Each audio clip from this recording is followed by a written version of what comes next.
आसाराम पहुंचा Jodhpur central jail. कल आसाराम की अंतरिम जमानत को लेकर के अवधि पूरी हो चुकी है। आज आसाराम के अधिवक्ताओं ने हाईकोर्ट में जमानत याचिका लगाई थी, अंतरिम जमानत बढ़ाने की याचिका लगाई थी। हाईकोर्ट ने कल इस मामले पर सुनवाई रखी। हाईकोर्ट के आदेश पर आसाराम ने जेल में सरेंडर किया।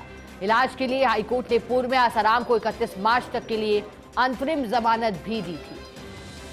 तो आसाराम जो कि रेप और उत्पीड़न मामले में 2013 से जेल की सलाखों के पीछे है इस पूरे मामले को लेकर के, लेकिन स्वास्थ्य कारण के चलते आसाराम को हाईकोर्ट से जमानत मिली थी और 31 मार्च तक के लिए अंतरिम जमानत, लेकिन फिर अवधि पूरी हुई।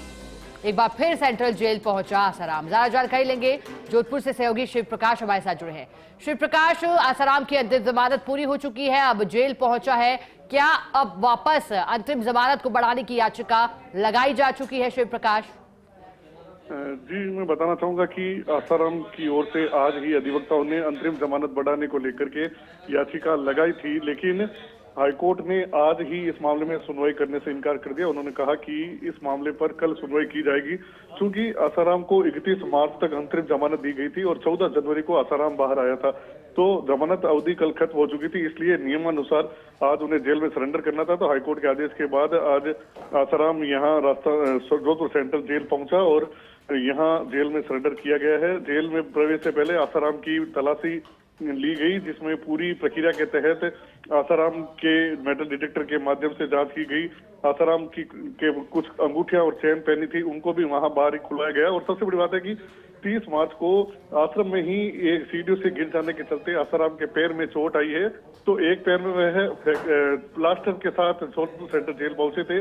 तो दो सहयोगियों के साथ धीरे धीरे उन्होंने जेल में प्रवेश किया और अब सेंट्रल जेल के भीतर जा चुके हैं। कल एक बार फिर जस्टिस दिनेश मेहता की खंडपीठ में आसाराम मामले में सुनवाई होगी और चूंकि गुजरात हाईकोर्ट से उन्हें 3 महीने की अंतरिम जमानत अवधि बढ़ा दी गई है, तो ऐसा जो समर्थक है वो मान रहे हैं कि उन्हें कल एक बार फिर अंतिम जमानत मिलेगी। लेकिन फिलहाल हाईकोर्ट का निर्णय आने के बाद ये स्पष्ट हो पाएगा कि क्या आसाराम एक बार फिर जोधपुर सेंट्रल जेल की सलाखों से बाहर आता है या उन्हें जेल के भीतर ही रहना पड़ता है। जी बिल्कुल, और इसी पर निगाहें हैं शिव प्रकाश के क्या फैसला आखिर आता है, और तस्वीरें भी इसी से जुड़ी आ चुकी हैं। आसाराम सेंट्रल जेल पहुंचा है। शिव प्रकाश, जोधपुर सेंट्रल जेल पहुंचे आसाराम, जैसे कि आपने कहा, लेकिन अब दलीलें क्या दी जा सकती है? जैसा कि माना जा रहा था कि अब जेल में ही रहेगा या फिर बाहर वापस से आएगा, तो क्या दलीलें दी जा रही है फिलहाल वकीलों की ओर से? जी, दलीलों की बात की जाए तो गुजरात हाईकोर्ट में जब सुनवाई हुई थी तो आसाराम के अधिवक्ताओं की ओर से कहा गया था कि वह काफी उम्र के हो चुके हैं और उन्हें आयुर्वेद इलाज की सख्त आवश्यकता है और यह उनका संवैधानिक अधिकार भी है कि वह इलाज करवा सकते हैं। तो इसीलिए, और चूंकि उनका अभी तक इलाज है वो पूरा नहीं हुआ है, इसलिए अंतरिम जमानत को बढ़ाया जाए। गुजरात हाईकोर्ट ने उस समय अधिवक्ताओं के तर्क से सहमत होते हुए 3 महीने तक अंतरिम जमानत को बढ़ा दिया था। लेकिन राजस्थान हाईकोर्ट में जब ये याचिका पूर्व में दायर की गई तो राजस्थान हाईकोर्ट ने कहा कि गुजरात हाईकोर्ट का फैसला आने के बाद ही वह इस मामले पर अगली सुनवाई करेगी। तो 28 तारीख को जब गुजरात हाईकोर्ट का फैसला आया, उसके बाद 3 दिन हाईकोर्ट की छुट्टियां थी। आज जब हाईकोर्ट वापस खुला, आसाराम के अधिवक्ताओं का प्रयास था कि आज ही यह याचिका सुन लिया जाए, लेकिन हाईकोर्ट ने आज ही इस याचिका को सुनने से इनकार करते हुए कल अब इस मामले को लिस्टेड किया है। तो अब देखना होगा कि आसाराम के अधिवक्ता जिस तरह से पिछली बार उन्होंने कहा था कि आयुर्वेद उपचार ही आसाराम की बीमारी का इलाज है और आसाराम केवल आयुर्वेद उपचार ही लेते हैं, इसलिए एक बार फिर 3 महीने के लिए जमानत अवधि बढ़ाई जाए और देखना। बिल्कुल, और शिव प्रकाश आप जुड़े रहिएगा। एक बार वो तस्वीरें दिखा रहे हैं सबसे पहले फर्स्ट इंडिया पर, जब आसाराम एक बार फिर जोधपुर सेंट्रल जेल आया, जिस सलाखों के पीछे कई वर्षों से था। चूंकि रेप और उत्पीड़न के मामले में सजा सुनाई गई थी, जोधपुर सेंट्रल जेल में सजा काट रहा है, आजीवन कारावास की सजा आसाराम को मिली, लेकिन स्वास्थ्य कारणों के चलते हाईकोर्ट से जमानत पर बाहर आया है।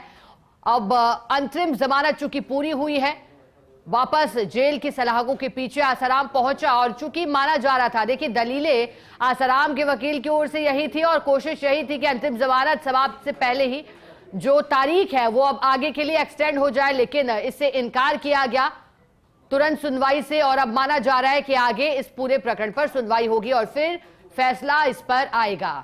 आसाराम की अंतिम जमानत अवधि पूरी हो चुकी है। 2013 से जेल की सलाखों के पीछे है। रेप और उत्पीड़न प्रकरण में आसाराम, समय समय पर आसाराम की ओर से स्वास्थ्य कारणों का हवाला दिया जाता रहा है और ऐसे में कई बार जमानत याचिकाएं रद्द भी की जा चुकी है, लेकिन इस बार आसाराम को हाईकोर्ट से राहत मिली थी। चूंकि स्वास्थ्य संबंधित कारण के चलते कहा जा रहा था कि लंबा इलाज भी चलना था और ऐसे में जेल से बाहर आया। पैर में फ्रैक्चर भी बताया गया है। तस्वीरें पैर में फ्रैक्चर के दौरान जब पैर में पट्टी बांधे आसाराम दिखाई दिया। कुछ देर जोधपुर सेंट्रल के बाहर कुर्सी पर बैठा आसाराम और फिर इसके बाद सेंट्रल जेल में पुनः पहुंच गया। कल अंतरिम जमानत अवधि पूरी हुई थी। इससे पहले भी जब जमानत मिली थी तब भी स्वास्थ्य कारणों के चलते ही आसाराम बाहर आया था। कई बार पेट से संबंधित शिकायतें आसाराम की ओर से स्वास्थ्य कारणों का हवाला दिया जाता रहा था और इस वजह से ही जेल की सलाखों से पीछे आया था। जोधपुर सेंट्रल जेल में कई वर्षों से आसाराम सजा काट रहा है और इस बार राहत मिली, जेल से बाहर निकला और इलाज करवाया आसाराम ने। अब वापस जोधपुर सेंट्रल जेल पहुंच गया है। इंतजार रहेगा अब आने वाले फैसले को लेकर के। जब पुनः याचिका पर सुनवाई होती है तो क्या फैसला आता है, क्या जमानत याचिका मंजूर कर ली जाती है और जमानत की अवधि को बढ़ाया जाता है या फिर इस बार जमानत को बढ़ाने से इनकार किया जाता है। लेकिन जब हाईकोर्ट की ओर से आसाराम को जमानत पर छोड़ा गया था तब कहा गया था कि स्वास्थ्य कारणों के चलते ही जमानत मिली है और सशर्त जमानत आसाराम को दी गई थी। जिसके बाद जेल से बाहर निकला आसाराम और फिर इलाज के लिए अस्पताल में भर्ती भी रहा। जोधपुर सेंट्रल जेल पहुंचे आसाराम की तस्वीरें सबसे पहले आप फर्स्ट इंडिया न्यूज के माध्यम से देख पा रहे हैं अपनी टेलीविजन स्क्रीन पर।